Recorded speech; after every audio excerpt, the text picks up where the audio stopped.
Aujourd'hui, nous allons voir quelques révélations et quelques conseils pratiques que nous donne le prophète de l'islam. Nous allons alors commencer dans Sahih al-Bukhari, le chapitre 70, numéro 52. D'après Ben Abbas, le prophète dit: lorsque l'un de vous termine de manger, qu'il ne se soucie pas la main avant de la lécher ou de la faire lécher. Vous voyez une révélation que le prophète de l'islam nous donne. Quand tu finis de manger, il ne faut pas te souiller les mains, mais il faut au contraire lécher tes doigts ou te les faire lécher parce que c'est une bonne recommandation. Nous allons voir pourquoi c'est une bonne recommandation. Alors, le prophète nous le dit dans Sahih Muslim, numéro 2035. Lorsque l'un d'entre vous mange, qu'il lèche ses doigts, car il ne sait pas dans quelle partie de la nourriture se trouve la bénédiction. Voilà pourquoi les musulmans aujourd'hui doivent se lécher les doigts après les repas, car ils ne savent pas dans quelle partie de la nourriture la bénédiction se trouve. Ça, c'est une révélation formidable que nous donne le prophète de l'islam. Nous allons continuer dans les révélations que le prophète de l'islam nous donne. On lui posa un jour la question de savoir: prophète, pourquoi la viande pourrit-elle? Peut-être que tu ne sais pas, toi qui écoutes, pourquoi la viande pourrit, mais le prophète de l'islam a la réponse juste.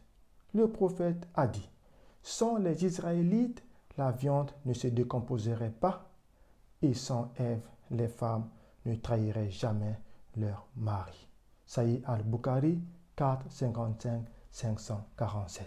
Donc vous voyez, selon le prophète de l'islam, la viande pourrie, c'est à cause des Israélites. Ça, c'est une révélation qui vaut de l'or. Nous continuons encore dans les révélations du prophète.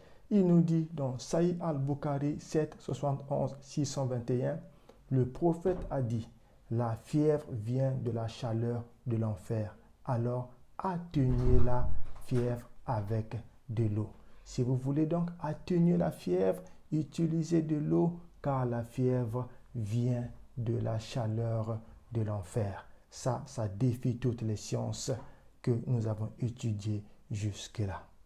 Nous allons encore avoir une autre révélation. Quand nous lisons dans le Coran, Sourate 86, ayat 5 à 7, il est écrit: l'homme a été créé d'un liquide qui jaillit entre les lombes, c'est-à-dire les reins, et les côtes. Donc, selon Allah, à qui il a confié cette révélation, l'homme est créé d'un liquide qui jaillit entre les reins et les côtes. Or, la science montre aujourd'hui que l'homme est créé à partir des spermatozoïdes qui est sécrété au niveau des testicules. Voici ce que le prophète nous raconte encore. Nous allons continuer dans les révélations du prophète dans Sahih al-Bukhari 6, 60, numéro 7. Alors, savez-vous pourquoi un homme ressemble-t-il, ou bien un enfant ressemble-t-il à son père ou à sa mère? Peut-être que vous ne savez pas. Alors, le prophète nous donne la révélation. Ça dépend de qui éjacule en premier. Et si la décharge d'un homme a précédé celle de la femme, alors l'enfant ressemble au père. Et si la décharge de la femme a précédé celle de l'homme, alors l'enfant ressemble à la mère. Ça, même la science ne pouvait pas trouver pareille révélation. Alors, bien-aimés, vous êtes en train de voir les prophéties et les conseils du super prophète de l'islam. Alors, une autre révélation. Dans Tabakat al-Kubra d'Ibn Sa'd, tome 1, page 380, nous lisons: Al-Hassan al-Basri a écrit: le messager de Dieu a dit: les deux seules choses que je chéris de la vie de ce monde sont les femmes et le parfum. Voici ce que chérit le prophète de l'islam dans cette vie, dans ce monde. Il chérit les femmes et le parfum. Raison pour laquelle vous allez comprendre pourquoi Allah, dans Coran chapitre 33, ayat 50, donne le privilège à Muhammad et à lui seul d'avoir plus de 4 femmes et les autres musulmans ont le droit de voir au maximum 4. Il comprend alors que Allah veut satisfaire toujours à ses besoins. Parce que lui, il chérit tellement les femmes dans ce monde. Voilà pourquoi Allah nous donne la révélation au travers de Muhammad que les martyrs au ciel auront 72 vierges comme récompense.